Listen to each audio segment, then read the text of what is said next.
We start this afternoon with breaking news in the shutdown fight after two major legal decisions. The White House saying it will be providing some food stamp benefits this month, only half, though, of what SNAP recipients usually see. Those benefits are, of course, usually deposited into accounts on the first of the month and were skipped because of the shutdown. Two judges last Friday ruling that the White House must provide these benefits with money from a contingency fund. Let's go to CNN's Elena Treen, who is live at the White House. Elena, what are we learning here?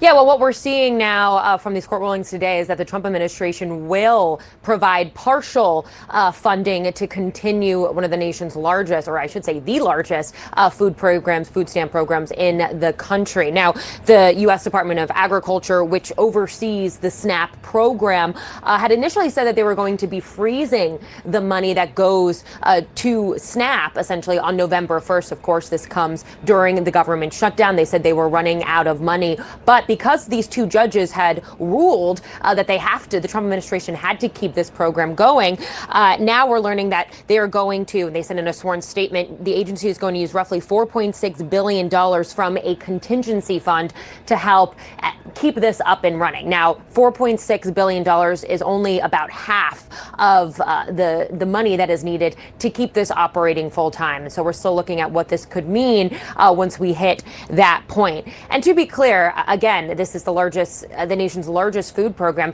It serves about 1 in 8 Americans, and of course is a major part of America's social safety net. And so this has been one of the key issues and concerns, really, as this government shutdown has continued. But now we're seeing they're going to pull on this contingency fund to at least pay for half of the money that they would normally during this time. To think that 1 in 8 Americans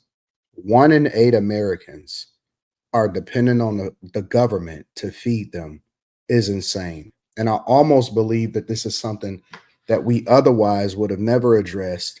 It would have never been something that came up and we would dealt with as a social issue.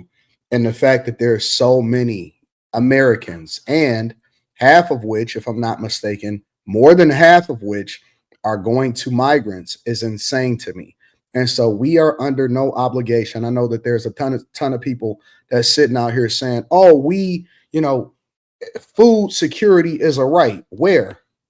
If you go outside of the United States of America, for the most part, if you don't work, you don't eat. If you don't work, you don't eat. And so I think that we have a bigger problem here outside of the fact that the Trump administration is now providing at least half of these payments, and we don't even know what's going to happen in December.